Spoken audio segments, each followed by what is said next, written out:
Good evening, everyone, and thank you all for joining me. This is actually going to be our last virtual event before we take a break for the holiday season and New Year's, which is going to be really exciting. And I'm excited here because today I've got Kate Andersen Brower. So Kate Andersen Brower is the author of the New York Times bestsellers, The Residence and First Woman, as well as First in Line. She is a CNN contributor and spent 4 years covering the Obama administration for Bloomberg News. She is also a former CBS News staffer and Fox News producer. Kate has written for several noteworthy news publications. She lives outside of Washington, D.C. with her family. And today we're going to be talking about her new book, Exploring the White House. Have you ever wondered what exactly goes on inside 1600 Pennsylvania Avenue? Sure, the President of the United States works and resides there, but do you know who helps keep his historic house running? It's no simple task, especially when there are important state events and foreign dignitaries, in addition to the presidential pups, mischievous children, and even a couple of ghosts. And its residence workers and first ladies make sure everything is in check and running smoothly. So, Kate, I'll kick it over to you. Tell us about this book. Thanks so much, Drew. Thanks for having me. So I, as you said in the intro, I covered the White House as a reporter for Bloomberg News when President Obama and First Lady Michelle Obama were in office. And I remember distinctly there was a trip where we were on Air Force One and flying to Martha's Vineyard, where they would go in the summertime. And Beau Obama came to the back of the plane where the press all sat.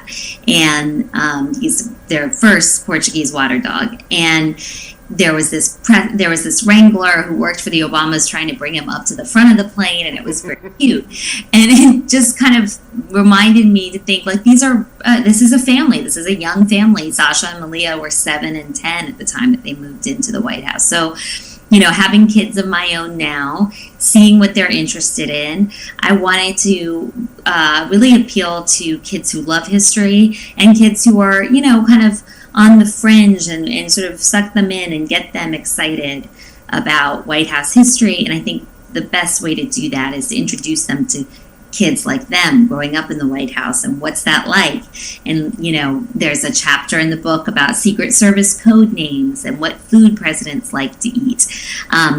But the book is really also a combination of my book, The Residence, which was my first book about the White House butlers and housekeepers, and what goes on behind the scenes in the White House. And these are people who work from one administration to the next, regardless of political party. They're usually there for decades and decades, very devoted to their jobs.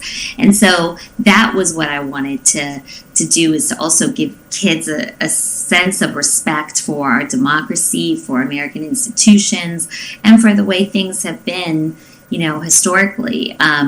During this upcoming transition, I think it'll be really interesting because you're going to have the White House staff facilitate all that, because they're the ones that move the president and the first lady in for security reasons. They don't hire movers. It's just it's too cumbersome. And so it's literally florists and cooks and butlers and housekeepers. It's about a staff of 95 people who are moving the family in and the departing family out. So it's a really just fascinating world. And so that's what I wanted to do, was to show a bit of what goes on behind the scenes there. So let me start here by doing a little slideshow, a short little slideshow of, now I don't know if you bear with me for a second. You're presenting to everyone. If you can you see anything? Yes, we can. So just if you'll click that first slide there and then hit present, you should be good. All right. Okay, so this is the book cover, and it's really, the White House is several floors, more than you would think. It's actually 8 floors, because there are 2 basement floors. the cover obviously doesn't show all the floors, but it looks like a house with 3 floors, really, to me. And there's this world underneath with the flower shop, and that's where florists work, underneath the north portico, and then this big kitchen where the meals are prepared. And then I think HarperCollins, my publisher, did a great job showing, the different rooms and what's going on in a kid-friendly way. You have a first lady in the East Room, you have the state dining room with butlers serving. So that was really fun to see how they put that together. And then this is Abigail Adams in the East Room. I love this painting because it shows what the White House was actually like when the Adams, John and Abigail Adams moved in. And they literally used the East Room, where we now see the president delivering addresses and speaking to the nation. They used it as a place to hang laundry. And she wrote to her daughter, there's a great letter where she said, this place is basically a mess. Like, she had to walk up wooden stairs to get the stairs hadn't yet been the stone hadn't been laid. I mean, it was a complete mess. And I think that they were not yet prepared. And, Washington at the time was kind of a swamp. Yeah. Well, it still is a swamp. I live here, so I can say the weather's not great in the summertime, but the White House was not complete yet. It's interesting that, I have tidbits in the book, like George Washington is the only president who's not lived in the White House. He was the one that had it built. And then I have a map of the residence for kids. I think, we have a 7-year-old and an 8-year-old and then a baby, but I know that the 7 and 8-year-old really like to get inside, see exactly how things work. And so I wanted to do this map of the residence, and my editor was able to get this really cool kind of 3D map that walks you through the state dining room, on the state floor, the East Room, the blue room, the green room. You get to see how it's all laid out. And then on the 3rd floor, there's this very cool room called the Solarium, which is where Caroline Kennedy had her kindergarten set up. It is where the family goes to relax, and it has these amazing sweeping views of the South Lawn. So that's like where the family lives. Oh, and here's Caroline Kennedy. This is actually in the White House on the 3rd floor. And it was very important to Jackie Kennedy. Caroline's on the far left of my screen. And it was really important to Jackie that her daughter have some kind of school experience. And it's just so cumbersome to go back and forth with Secret Service. And so they transformed it into, a classroom. And they hired teachers, and they had friends from Georgetown, where she had lived when he was a member of Congress. And I just thought that was really neat. And it gives you like an inside look into one of the rooms at the White House you don't get to see very often. Here's a photo of John F. Kennedy Jr. and Caroline dancing in the Oval Office with JFK. I have some stories in the book about what it's like growing up in the White House, and one of the White House ushers who I interviewed was a wonderful man. He was in his 90s at the time. His name was Nelson Pierce, and he said his favorite memory of working in the White House was teaching Caroline Kennedy how to do a somersault. Aww. And so I just thought that was a great story. You've got a president and a first lady who are so busy with their lives, and it's just really fun that the staff gets to kind of fill in sometimes for them, for the parents, and really look after the kids. And they love having kids in the White House. It's like their favorite thing. Because it makes the house feel less sterile. It makes it feel more like a home. And this is Christine Limerick, who was one of my very best sources for my book.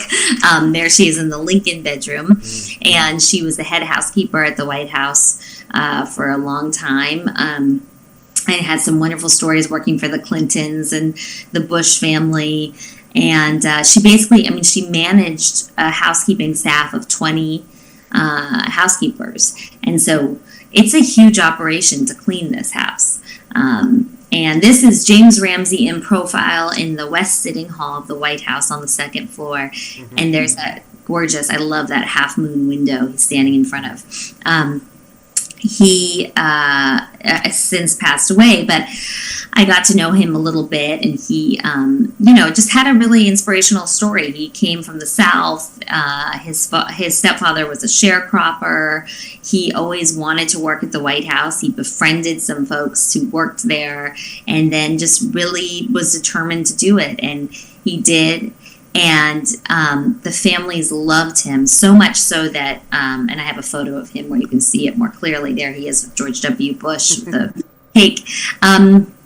So much so that Laura Bush flew from Texas to D.C. to give the eulogy at his funeral. It's personal for the presidents and the first ladies, because I think it also gets down to the fact that nobody wants anything from them. Like these are the only people who don't want anything from them, and there's so few people when you're at that position where you feel like you can trust them. And also Ramsey, as he liked to be called, was just kind of funny and had a great sense of humor and could lighten the mood when they were dealing with big events in the world. I like this photograph. It shows Rosalind Carter. She hates it when people call her Rosalind. On the far left, Hillary Clinton, Barbara Bush, and Laura Bush. I interviewed both of the Bushes from my book, and for my book, The Residents, and I used some of those interviews in the book about, Barbara Bush said, she was not surprised that you had to pay for all your food in the White House, whereas some first ladies are shocked and horrified that they have to pay for their food. Rosalind Carter was so upset she would ask the chef to serve leftovers sometimes because it's so expensive. And I think a lot of people think that you just, everything's free there, but it's really not. I love this because it's so sweet. The Bush daughters teaching Sasha and Malia how to roll down the banister and the little slide hallway up to the solarium on the third floor. Laura Bush actually gave Michelle Obama 2 separate tours, one when she was alone, and then later she invited her daughters to come because they wanted to show them what it was like. And it was unique having had 2 young women in the White House and then 2 young girls. And to welcome in the first African-American first family was a very meaningful thing for them. And I also think the Bush to Obama transition was one of the best in American history. And that's what I've been told from both sides, just in terms of the move into the White House. And, it just was a very good transition. Oh, and then I worked on this series. I was a consulting producer on this First Ladies series, which was very cool. And I have this up to remind myself that if people are interested in First Ladies and American history, I think that CNN did a really good job with each of these women. I mean, I learned things even having written about them for several years. So I think it was a really great series, and they featured. They featured 6 different first ladies, and each episode I found to be really fascinating. So I am stopping presenting now. Do you see me? I do, yeah. Okay. So the book is really, it's meant for 8 to 12-year-olds. Mm-hmm. And there are, chapters about Secret Service. There are chapters about the resident staff. There's chapters about the first ladies, about White House pets. Mm-hmm. And the way, I think it's very interesting, having never written a children's book before, like we broke it off into fun facts, for instance, and, things that are highlighted and lists, for instance, of the Secret Service code names are great. And I think that that's a way also to get kids' attention and to get them involved and excited. Yeah. And I know that we talked a bit about the Secret Service code names, which are used now just because it's tradition. I mean, most of these messages are encoded, but I thought it was encrypted, rather. I thought it was really interesting to learn that, for instance, JFK and Jackie's code names were Lancer and Lace. And then, you think of King Arthur and his court, and then you think of Camelot, which is what Jackie, kind of this myth she created, of course, after Kennedy's assassination. But it's interesting to me that he was actually, Lancer was his code name in the White House, which makes me think maybe there was more truth to his love of Camelot than we might thought. So we've got our first question, actually. Oh, great. Yeah, and by the way, hi everyone. If you'll note, there aren't books behind me. I had a dog-related incident in the room I normally am in. One of them, and I won't name which, decided that chewing through a cord seemed like a good idea, and they shorted the wall out a little bit. So we're in my living room today, so I do apologize. But Denise Kiernan, and I hope I'm pronouncing your last name correctly, first of all, says that the cover is beautiful in response to the Bush daughters and the Obama daughters playing together, that it was adorable, which I completely agree. And their question, I've heard that there are ghost stories from the White House. Is that true? Yes, thank you, Denise, for that question. There are a lot of fun ghost stories. My favorite is Lincoln's ghost, because when I interviewed, well, also because Lincoln's so fascinating, but a lot of it is historical and going back, to Grover Cleveland's time and things like that. But when I interviewed Betty Finney, who was a White House maid, she was so just kind of wide-eyed and fearful even talking about it, because she says that she saw Lincoln a couple of times, and he would be sitting outside the Lincoln bedroom in the hallway with his top hat on, just staring straight ahead. And she swore that she saw this. And a lot of people have talked about White House ghosts. There was a ghost called the Thing, which was, a ghost that people had said they had seen back in the 19th century.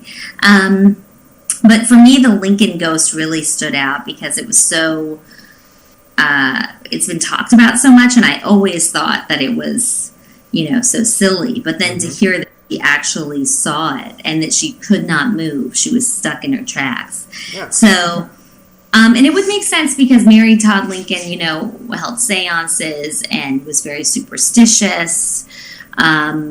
And then there's a lot of information in the book, too, about, their son who passed away, and he was buried, well, not buried, he laid in the green room of the White House with candles all around him. I mean, a very, very young son.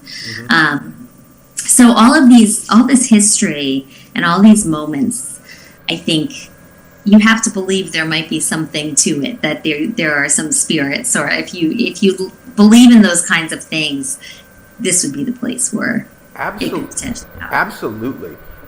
It's funny that you should mention Lincoln's son, because the next question actually is about kids in the White House. So this is Brooke, but the first part we see is that the question is from Charlie. So hi, it's Charlie. Oh, that's my daughter, Charlotte. There you go. She would like to know, which kid liked to be in the White House the most? Wow, she's asking a stump's trying to stump me with that one. You were worried about me. You told me I had to not be that kind of... I know. I said, don't try to... And now it's my own 7-year-old, almost 7-year-old. Which kids, I think that they all really struggle with living in the White House, because it is so much pressure and they can't have normal lives, I think it's easier for the older kids. Like Susan Ford, for instance, had her prom in 1975 in the East Room of the White House. And that was really fun. She raised the money herself with her friends. They did bake sales. It's strange because it cost about $6 or $7 grand in today's dollars, which doesn't seem like that bad for a big prom. But, so stories when you're 17, 20, like the Bush daughters, for instance, is a lot easier than when you're Barron Trump's age. I mean, he moved in at, I think, the hardest time. Sasha and Malia moved in at a hard time when you're 10 years old, like Malia was. What is that like? I think it's really tricky. And then, I know from covering the White House as a reporter, there's always this agreement with the First Lady's office and the people who cover the First Lady in particular, that, you don't show pictures of the kids if you can help it. You don't, if they're walking on the South Lawn to Marine One and they're going on a trip, that's one thing. But you're not going to try to sneak photos of them playing on the, play set that the Obamas had. And that's another really cool thing, is that Caroline Kennedy, Amy Carter, and the Obama daughters all had these very cool, like, tree houses. Amy Carter and Caroline had tree houses, and the Obama daughters had this massive swing set that the chief usher at the time of the White House flew to South Dakota to pick this thing out. And it was right outside the Oval Office, so that President Obama could see them playing and go out and push them on the swing sometimes. So it's just little things like that. And I think in some ways, living in the White House, and Michelle Obama's talked about this, it's easier because you live above the store, Yeah. So Barack Obama would come home for dinner, and on the campaign, he never could. And I know another thing, and I didn't put this in the book, but I think, it's interesting when you're covering a First Lady with young kids. It means a lot to them to come home for dinner and have that sense of normalcy. So they will often even go to the West Coast and come back in one day if they're doing a fundraiser event. I mean, they will do so much to just get back in time to see their kids. And I think the president doesn't usually, unfortunately, the president's always been male, so I can't sort of flip the script on that. But the president has always been busy and not as sort of focused on that. It's always the First Lady who seems to take over that, the mantle of being the good wife and the perfect mom and all that. So hopefully that changes a bit when we have our first female president someday. Hopefully. So I've got another question for you, and this time it's from Graham. And Graham, see, again, like, you were worried about me. I'm clearly not the one. So Graham wants to know, what kind of sports fields are at the White House? Oh my gosh, he is something. You can't just say all of them. All of them is a cheat answer. There's a tennis pavilion, which we see Melania Trump has just redone, controversially. There was a horseshoe pitch, which was very cool because George H.W. Bush would go out there. And one of my favorite stories in the book is of him playing horseshoes with the White House resident staff, which is very cool.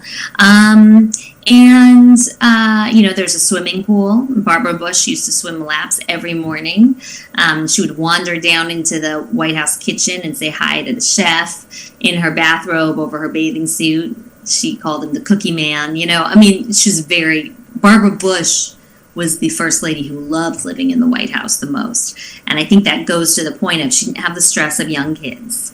She had been a Washington wife for most of her life.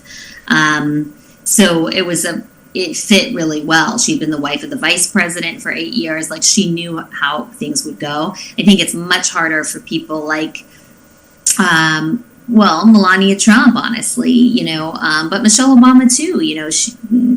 She hadn't been in Washington for a long time. So, but that's a side point. I'm thinking of the horseshoe pitch. I'm thinking of the tennis and swimming, and then Obama had the basketball court that he was really excited about, transforming the tennis pavilion into a basketball court. And I guess now that's not the case, or it can be used as both. I'm not sure, but that's pretty much it. I mean, usually the president will go off golfing, as we see a lot, and with Obama it was also golfing, and with Bush it was riding his bike on trails in military bases around Washington. So, like, if you're a White House reporter and you're on pool duty, as they call it, which I used to be before kids, we would load into a van and you would follow the president to a military base.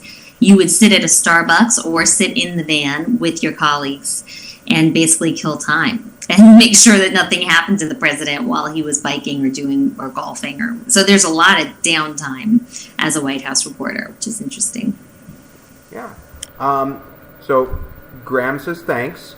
I have a couple of questions, if it's okay. And I'm sure that more people will come in, and I'm going to keep mine. Now that I see, like, the height of the bar, I feel comfortable with the questions. So, my first question is, you had mentioned some code names. What were some of your favorite code names? You mentioned the Kennedys. Were there any others that you really liked or that stuck out to you? Yeah, I mean, I always thought Renegade and Renaissance was really interesting for the Obamas. Ooh, okay. There was some reporting that Obama liked Kiefer Sutherland's 24, and that he watched the movie that Kiefer Sutherland did in the late 80s called Renegade, and so he liked that name. I mean, basically what they're doing is they're giving, the Secret Service will give the president, a list of approved names with a certain, they begin with a certain letter. And so the First Lady will have to choose a name with a certain letter too. And Renaissance is very interesting because Michelle Obama had read a Vanity Fair story about Jackie Kennedy being obsessed with the Mona Lisa, which she convinced the French president to loan to the United States. And anyway, it made her think of Renaissance as her name with R. So she thought that was a good name. And I think sometimes the names are much easier to understand. Like Ronald Reagan's was Rawhide, and he had been in a lot of westerns. Nancy Reagan's is Rainbow, and I've tried to understand where that's from, and I'm really not sure. So, but that's an interesting one. And I think the code names are really fun for kids, and I have questions to get them thinking in the back of the book. And one of the questions is, if you could, have any Secret Service code name, what would it be? I thought that would be fun to just get them thinking about it. And then also I have questions like, who would you like to, which presidential kid would you most like to meet? And I just think it's important for kids to feel like they're being creative too, and getting to think outside the box a bit. Absolutely. So this next question is from Francis Hopkinson, who, by the way, is asking the question that I was about to ask. So good job, Francis. You and I are on the same wavelength today. What is the food like that the presidents eat? Can they go to the kitchen at night and make like a turkey sandwich from leftovers, the way they showed on House of Cards? For me, I was thinking about that one of many scenes in The West Wing where they're very obsessed with the ice cream. So, but good question though.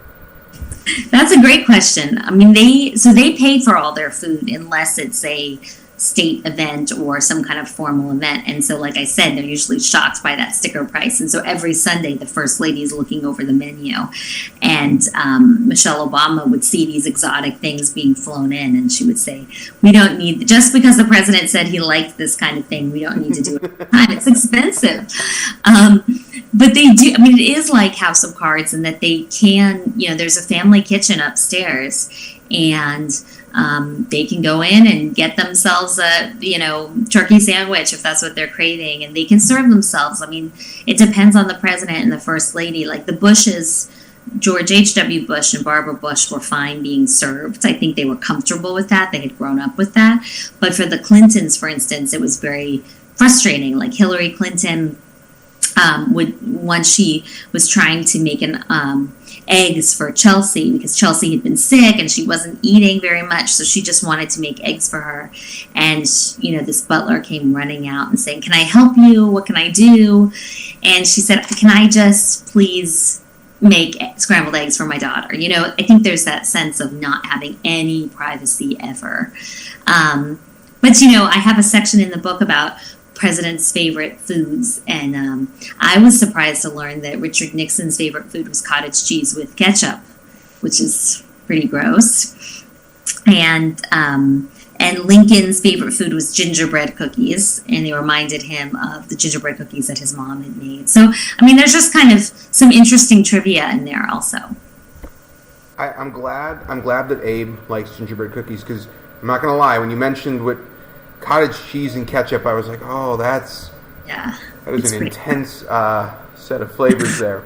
So Francis Hopkinson actually has a follow-up question. Oh, great. Can the president have his shoes resoled in the White House? Is there a house shoemaker?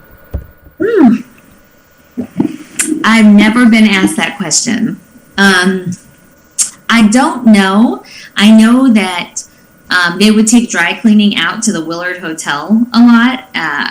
This is up until 2015. I stopped kind of asking those questions then. Mm-hmm. There is a valet who, there are a couple of valets who are not on the resident staff, and that would be their job, would be to find out, how to get the shoes resold. But there is not like a White House cobbler. There are a lot of other departments, but not that. I mean, there's engineering, there's plumbing, you name it, but there's not somebody just in charge of that. But it's the valets who have the most, they're the ones that lay out the president's clothes in the morning. They're the ones who travel with the president, and if he spills something on his shirt, they've got the backup shirt. So they would be the ones to handle getting shoes resold for sure. I mean, it makes sense that everything, as much as could be done, would be done in house for the sake of security and keeping it all together. So my question then is, and you sort of touched on this a little bit earlier. Oh, Frances says, this is wonderful. Thank you. So thank you. Thank you. My question is, with the research that you did for this book, and you sort of touched on it, you talked with the people who have made this career their lives. How does that process work? Do you have to get vetted to talk to them, or can you just go and say, hey, tell me what it's like to work here? Or how does that part work? Well, it was the hardest reporting I had to do, and that was for my book, The Residents, where it was my first book, and, a lot of people would think, oh, didn't they sign non-disclosure agreements? They're never going to talk to a member of the press. And that's true. I had a lot of people, either pretend they weren't the person I called or hang the phone up on me. I mean, it was an adventure. But what happened was I really came to them and said, I want to tell your story. I want to tell the story of the dedication of the staff and this universe of people that really few people know even exists. And Downton Abbey was big at the time. I started reporting it in 2013. And I think that was something they really connected with, this idea of having their own stories told and through their eyes talking about American history. So, but as a reporter, I think the best thing it was always a great moment when someone would just let me come and visit them. I mean, there was always, then I would bring them. I brought one.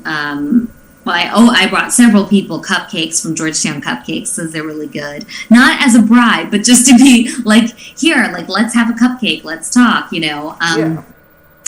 then I would bring pizza for dinner to just get to know them and see that this was a positive book and I wasn't going to do anything to make them look bad. And then also, if people wanted to tell me things off the record, I was completely fine with that, But I think the reason I showed the picture of Christine Limerick there and James Ramsey is that those were two people who really were helpful, because if you're a reporter, you get those two people and then you tell the other people who they worked with, hey, I talked to James and Chris and they say, they told me to talk to you, and then they feel safe, right? That you've been vetted through them, but they have not signed non-disclosure agreements, as far as I know, not even with this White House. And I did talk to some people who worked for the Trump White House for my adult book, Team of Five, and they're very,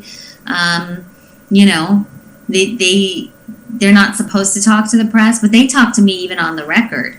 And later I found out they got in a bit of trouble for doing that. So you just never want to put anybody in a bad position, but you also want to find out the truth and give readers a little behind the scenes look at life in the White House. Absolutely. So you're someone who has had, obviously some familiarity with the White House, with the residents of the White House over at least the past two administrations. In doing the research, what was something that you learned that, surprised you or that you hadn't heard before necessarily? That's in the book. I don't want to, nothing that anyone told you in confidence, obviously. Yeah.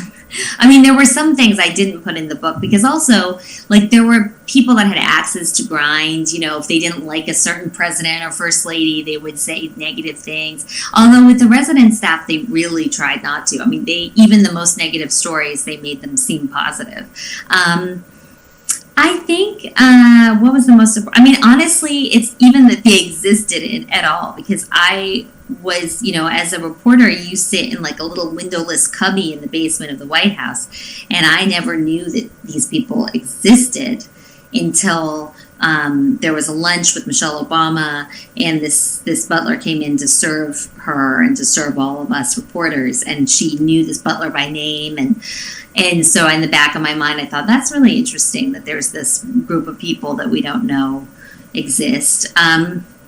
So I think just their very existence was interesting to me, and I think we're so, like, not to get political at all, but I mean, I think everybody would agree we're in a very divided country right now. And so I wanted to write a book that was like celebrating American democracy, celebrating this institution of the White House, celebrating the contributions of first ladies from both sides of the aisle, right? You know, from Laura Bush to Michelle Obama to Jackie Kennedy. I mean, all over the place, because regardless of your party, you have to commend these people for some of the good work that they've done that I don't think they get enough credit for. Absolutely. So in talking about the book a little bit, you mentioned, and I think you're completely right, the artwork is really, really lovely, especially with the cover and the paintings inside. How did that get done? Who did you work with? Was it a process where someone, you know, the publisher would say, well, here are a couple of artists and you can look at it, or, you know, you looked at individual pictures, or what was that like? Well, you know, originally I had pitched this book as like a picture book for kids, for little kids, because my kids were really little at the time. They were 4 or 5 years old, you know, and I thought, oh, I'd love to do a picture book for like 5-year-olds and get an illustrator to do that. And I was told that, you know, middle grade and the 9 to 12, you know, 8 to 12 range is a good range for a book like this, where kids are old enough to understand. So inside the book, it's a lot of photos, as you see, but the cover art is something that the publisher chooses, and they have, you know, artists who they hire, and they will run, you know, covers by you for approval, and you can say no if it doesn't work. But I thought this was a fantastic cover. I thought it showed, the back is very cool too, because it shows, you know, 2 girls throwing a ball to a dog, and then you've got the tree house, which to me is like Amy Carter's tree house. And I think the colors are very vivid. I think they did a really great job making it inviting for kids, you know. And it's meant to be fun. It's not meant to be a slog. I think one review said it was chatty, you know, and like casual. And if anybody says that my books are readable, I take that as a real badge of honor. I mean, I don't want to make it tough. I want to make kids interested. It's not going to be a tome. It's not, you know, I hate it when I'm reading a book and it's like an accomplishment to just get through it, right? So, like, I hope that kids think it's fun and interesting, and that it helps make them, you know, history nerds, like we were talking before. Like, it's fun to care about you want people to care about our history. And absolutely. Yeah. This is completely the kind of book that my parents would have gotten for me when I was younger. / I might get for myself now as an adult. No, I think you're completely right. There's definitely a place for, you know, large treatises on, you know, international diplomacy, and if people love them, that's great. But being readable is arguably the point of books. They're there for us to enjoy. So I think that's a spectacular compliment. We have another question from Denise. Does your book discuss the original construction of the White House? It does. Yes, it does. It discusses the real contest to build the White House, and it discusses George Washington, you know, picking the site of Washington, D.C., because he never lived in Washington. Thomas Jefferson at one point had submitted plans, and it ended up going to this architect who wanted it to be like, and I never pronounce his name right, but Leinster House, and it's basically the Parliament building in Dublin, and wanted it to be this kind of Georgian mansion. And so, James Hoban, the Irish-born architect James Hoban, was the one who won the competition between these, what would be the capital of the United States. And it's interesting that it's modeled after a capital, a building in the capital of Ireland. So it's really more about families and those stories than it is about the architecture. But there's definitely a lot of, stories about how it was built. These huge pulleys that they would use. There's a chapter in the book about race and the residents, about, the fact that the house was built by slaves, which Michelle Obama famously said. And I think that was also important to acknowledge that a lot of the butlers in the White House are African American, and how they felt seeing the Obamas move in on Inauguration Day. They had tears in their eyes. It was very moving. So I think that just imagine you're working in the White House in the 30s, and you're not allowed to sit in certain spots of the bus. You can't, you have to sit in the back of the bus. But the bus is bringing you to the White House, where you have conversations with the President of the United States. And even though you're in a service position, a lot of the presidents and first ladies fiercely protected the staff and would do anything for them. There's stories of Lady Bird Johnson flying in, a cancer specialist when she found out that one butler's wife was sick, from Sloan Kettering in New York, that, she was going to make this her mission to try to help this person. There's, I'm actually working on an obituary right now for this White House doorman named Wilson German. And he passed away from COVID, unfortunately, but he didn't work for Trump. He retired under Obama, and he was 91 years old, and he passed away. It's very sad, and people loved him. But, his daughter told me just yesterday, when I was asking her about this, that Mamie Eisenhower would actually give him meals to bring home to his 5 kids. His wife had died really young. He had 5 kids to feed. And the First Lady would give him food to bring home, knowing how long and hard he worked, these hours he worked. So, these are very touching stories, and I just think it's important to remember the humanity of the people who live and work in the White House. Absolutely.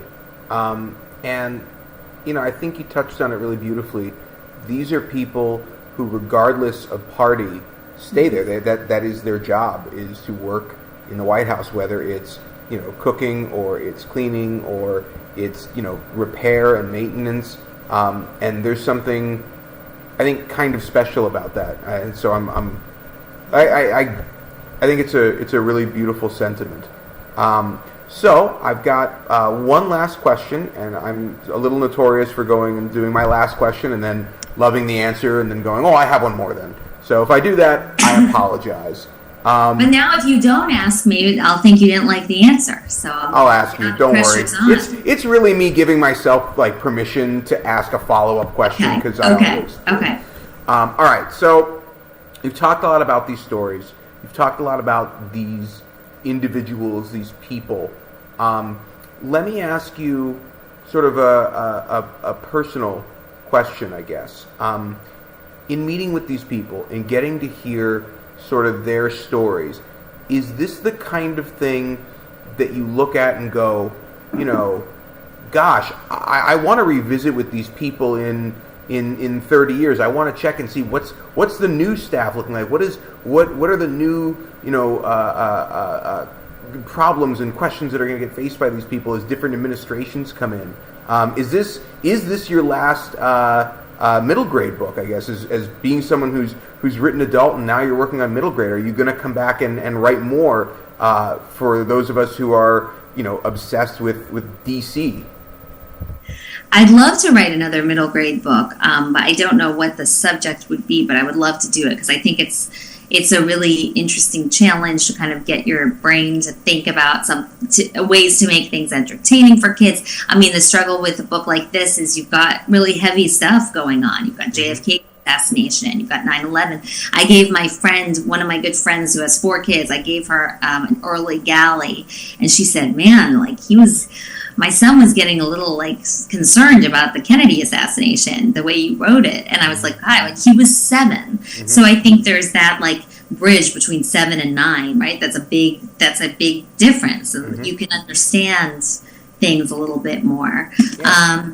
So yeah, I mean, I think that another middle grade book would be really fun. I would love to do an adult version of The Residents, looking at, the staff who worked under Obama's second term and Trump's term, to ask them what it's like. A lot of people have retired, and a lot of people are really afraid. I mean, I think that the fear level has risen. They're just afraid to get into too many personal things. They're afraid. I mean, I've had resident staffers say to me, look, I don't want my retirement taken from me. I'm not going to talk to you. Mm-hmm. And I get it, because they can never have their retirement taken away legally, but do you really want to do anything that could sure. make you worry? What's in it for them, right? Mm-hmm. So, but I would like to do another book like The Residents about what it was like inside the White House, and I think that's going to take some time for more people to retire and feel comfortable. But yeah, I love writing nonfiction, and I love writing about Washington in a kind of a slightly different way from the way the heavier, like you said, the policy books that are kind of definitely heavier than what I'm working on. So, I did mention there'd probably be a follow-up, and there was. You teed me up really well. There's not even, like, as soon as you said it, I was like, oh, well, I know what my next question is. And it's actually, I think, a good final question, which is why I do this, because it's the one I come up with is almost never good. It's the one that you guys, like, lead me to that I go, oh, no, that's great. So my final question then is going to be this. How do you write about the difficult things that have happened and put it together in a way that kids will be able to, understand it? Because it is important. You can't just go, some things happen. You have to understand that there mm-hmm. were negative events, but B, do it in a way that it doesn't become the message of the book. Oh, we're going to talk about 9/11. Oh, we're going to talk about the JFK assassination. Oh, we're going to talk about, FDR dying in office, or whatever the multiple incidents I can think of are. How do you approach that in a way that's, accessible but not scary, if that makes sense? Yeah, I mean, I think that's a great question, and I really did struggle with it in this book, because for the adult books, I was going for details, and I knew that people reading them would want to know these things that are scary and heavy and emotional. I had one interviewer ask me, like, he said, it was actually Jim Parsons, he's from The Big Bang Theory, and I'll never forget, I think he had a serious show. Anyway, he's a history buff, which I was really surprised by. And he said, it seems like you're obsessed with death. Like, all your books have so much death in them. And it's like, but that's because that's life. I mean, there is a lot of death in these books, because the big moments are always usually revolving around death in some way. And so I think the hardest thing was 9/11. It's harder than JFK's assassination because it's more recent. And it's amazing to me, and I don't know how old you are, but I mean, I was in New York City for 9/11 in college, and to me, it's like this thing that's been known, and these kids have no idea. Mm-hmm. Like, they really don't. And I think something that you kind of discover is that kids are a lot smarter than we give them credit for, and they can handle things, I think, in a more mature way than a lot of adults, and they can ask questions that are, like, when you have kids asking you questions, my own kids ask the best questions, mm-hmm. and my friends' kids, I mean, they're piercing questions, like, what happens when you die? Things that just get to the actual root of things. And so I didn't want to talk down to kids in the book, and I don't think that it does. I think it's like, if anything, I think it skews a little older. I think you could be 13, 14 reading the book, but I just think that's a long way to answer that. I think the way to talk about these difficult things is to sprinkle them in with much lighter things as well, so that you're not just doing this really depressing chapter about the dark days at the White House, which is what I would do, what I've done for the adult books. The kids is much lighter. Yeah, I think that makes sense. It's a great answer. And yeah, I agree. I think that because children don't have a lot of the preconceived, oh, we don't talk about that, oh, I can't ask someone that, in their heads like adults do, it is easier to just go, what is this? For what it's worth, I'm 31, so I decidedly remember 9/11. I was in school, and in fact, I remember watching on TV, because we had Joni Geffen was my English teacher, and her daughter was living in New York City, and so she basically was like, look, you're all kind of grown up enough, so we're putting the news on, and we watched the second plane. It is interesting to think about people growing up in a world where that's just the past. That's something that happened before.